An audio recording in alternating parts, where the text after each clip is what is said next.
இந்த வருஷம் கப்பை தூக்க போற அந்த 5 டீம் யார் யாருன்னு பார்த்தா இந்த பாயிண்ட்ஸ் டேபிள பார்த்தாலே உங்களுக்கு தெரிஞ்சிடும். இப்போ இந்த 5 பேத்துக்கு தான் இப்போ போட்டியே. இந்த 5 டீம்ல கப்பை தூக்க போறது யாருன்னு இந்த வீடியோல பார்க்கலாம். 3rd பிளேஸ்ல இருந்த ஜிடி இப்போ ஃபர்ஸ்ட் பிளேஸ்ல இருக்காங்க. நேத்து நடந்த மேட்ச்னால இவங்க 12 மேட்ச் விளையாண்டுருக்காங்க. அதுல 8 மேட்சை வின் பண்ணியிருக்காங்க. 16 பாயிண்ட்ஸோட ஃபர்ஸ்ட் பிளேஸ்லயும் இருக்காங்க. இவங்களோட என்ஆர்ஆரும் பாத்தீங்கன்னா டீசெண்டா இருக்கு, பாசிட்டிவ்ல இருக்கு. பெர்ஃபார்மன்ஸ் படி சொல்லணும்னா கில்லோட கேப்டன்சி சூப்பராகவே இருக்குன்னு தான் சொல்லி ஆகணும். கரெக்டாக மெயின்டைன் பண்ணி கொண்டு போகிறாரு.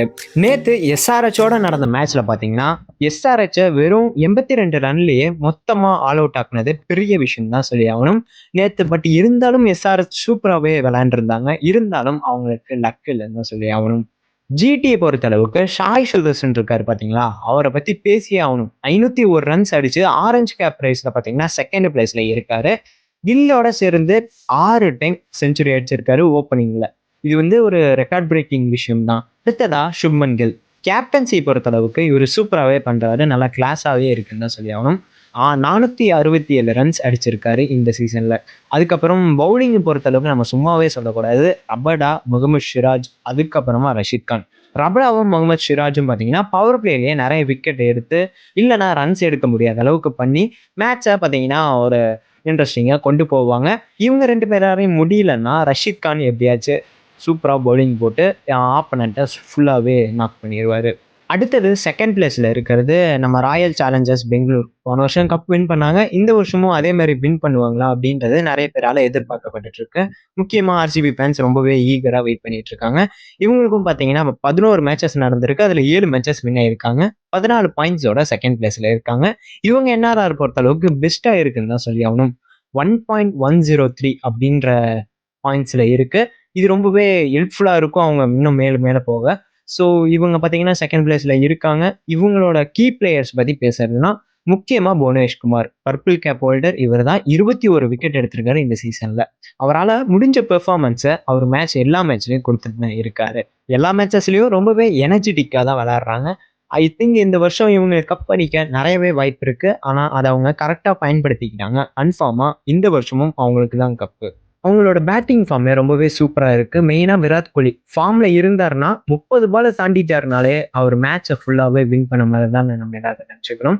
அதுக்கப்புறம் ரஜத் பட்டிதர், அவர் தான் கேப்டன் இல்லையா, கேப்டன்சில நல்லா லீட் பண்றாரு. மிடில் ஆர்டர்ல பாத்தீங்கன்னா அவரோட ஸ்டெபிலைசிங் ரோல் ரொம்பவே முக்கியம் அப்படின்றத அவங்க டீமுக்காக கரெக்டாக புரிஞ்சுக்கிட்டு விளையாடுறாரு.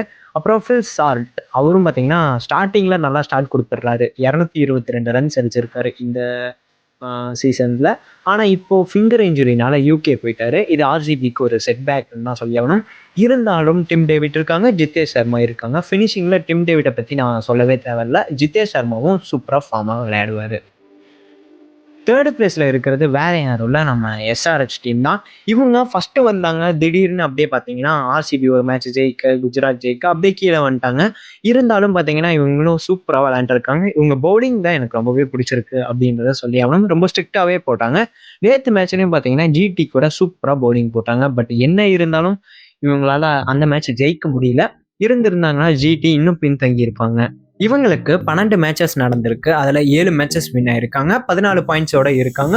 3rd பொசிஷன்ல இருக்காங்க. என்ஆர்ஆரும் பார்த்தீங்கன்னா குட் தான், 0.331 அப்படின்றதுல இருக்கு பாயிண்ட்ஸ். எஸ்ஆர்ஹெச்சோட பேட்டிங் தான் அவங்களோட ஸ்ட்ரென்த்னே சொல்லி ஆகணும். அபிஷேக் சர்மா அப்புறம் என்ரிச் கிளாஷன் இவங்க 2 பேரும் சேர்ந்து 250க்கு மேல ரன்ஸை கொண்டு வந்துடுறாங்க ஈஸியா. பட் என்ன இருந்தாலும் நேற்று மேட்ச் தோத்தது இவங்களுக்கு ஒரு பெரிய தோல்வின்னு தான் சொல்லி ஆகணும். நேற்று மேட்சில் ஜெயிச்சிருந்தாங்கன்னா கன்ஃபார்ம் ஃபர்ஸ்ட் பிளேஸ்க்கு போயிருப்பாங்க. இவங்களுக்கு கம்மியான மேட்சஸ், அதாவது 12 மேட்சஸ் தான் நடந்திருக்கு. அதில் 7 வின் பண்ணியிருக்காங்க. நேற்று மேட்ச் வின் பண்ணியிருந்தாங்கன்னா 8 வின்ஸ் வந்திருக்கும். பாயிண்ட்ஸும் பார்த்தீங்கன்னா இப்போ 14 இருக்கு. நேற்று மேட்ச் ஜெயிச்சிருந்தா 16 வந்திருக்கும். என்ஆர்ஆரும் கொஞ்சம் இன்க்ரீஸ் ஆயிருக்கும், ஃபர்ஸ்ட் பிளேஸ்ல இருந்திருப்பாங்க. பவுலிங் ரொம்பவே இவங்க கிட்ட சூப்பராக இருக்கும் அப்படின்றது தான் என்னை பொறுத்த அளவுக்கு நான் சொல்ல வர்றது. அதில் மெயினான பவுலர்ஸ் பார்த்தீங்கன்னா பிரஃபுல், அதுக்கப்புறம் இன்னொருத்தர் உசைன், இவங்க 2 பேருமே எனக்கு ரொம்பவே பிடிக்கும். 4th பார்க்க போகிறது வேற யாரும் இல்லை, நம்ம பஞ்சாப் கிங்ஸ் தான். ஃபர்ஸ்ட் பிளேஸில் இருந்தாங்க, எத்தனையோ நாள் ஃபர்ஸ்ட் பிளேஸில் இருந்தாங்க. பட் இவங்க அடுத்த மேட்சஸ்லாம் வர மேட்சஸ்லாம் கொஞ்சம் சரியாக விளையாடாத விட்டதுனால பார்த்தீங்கன்னா இப்போ கீழே இறங்கி 4வது படியில் உட்காந்துக்கிட்டாங்க. ஸோ இவங்களுக்கு பார்த்தீங்கன்னா நல்ல ஒரு ஆப்பர்ச்சுனிட்டி இருந்தது. ஃபர்ஸ்ட்ல இருந்து அதை கன்சிஸ்டன்சியாக மெயின்டைன் பண்ணியிருந்தாங்கன்னா கன்ஃபார்மாக அவங்களால ஸோ இவங்களுக்கு பார்த்தீங்கன்னா இப்போ 11 மேட்சஸ் தான் நடந்திருக்கு. அதில் 6 வின் பண்ணியிருக்காங்க. 13 பாயிண்டோட 4th பிளேஸில் இருக்காங்க. என்ஆர்ஆரும் பார்த்தீங்கன்னா 0.428 பாசிட்டிவ்ல தான் இருக்கு. பிபிஎஸை பொறுத்தளவுக்கு இந்த தடவை ஸ்ரேயஸ் ஐயரோட லீடர்ஷிப் ரொம்பவே கால்குலேட்டடாக லாஜிக்கலாக சூப்பராகவே இருக்குது. அவர் பார்த்தீங்கன்னா ஒரு ஸ்ட்ராட்டஜியை மெயின்டைன் பண்ணி சூப்பராகவே விளையாடுறாரு அப்படிங்கிறதான் சொல்லி ஆகணும். பவுலிங்லும் ஹர்ஷ்தீப் சிங் இருக்காங்க. பேட்டிங்கை பொறுத்த அளவுக்கு பார்த்தீங்கன்னா கேப்டன் இருக்கார் இல்லையா, அதான் ஸ்ரேயஸ் ஐயர் இருக்கார் இல்லையா, மிடில் ஆர்டரில் நல்லா லீட் பண்ணி கொண்டு போகிறாரு. லாஸ்ட் மேட்ச்சில் கூட டிசி கூட நடந்தபோது 36 பாலுக்கு 59 ரன் எடுத்திருந்தாரு. பிரியான்ஷ் ஆர்யா அவரை பற்றியும் சொல்லி ஆகணும். 16 பாலில் 50 அடித்து ஒரு ரெக்கார்ட் பண்ணியிருக்காரு. இவங்க எல்லாமே பொறுத்தளவுக்கு ஓரளவுக்கு சூப்பராக விளையாடுறாங்க. பஞ்சாபை நம்ம எப்பயுமே கேர்லெஸ்ஸாக விட்டுற முடியாது. பிகாஸ் இவங்களுக்கு இப்போது 11 மேட்சஸ் தான் நடந்திருக்கு. இன்னும் நிறைய மேட்சஸ் இருக்கு இல்லையா, பார்ப்போம் என்ன ஆகுதுன்னு.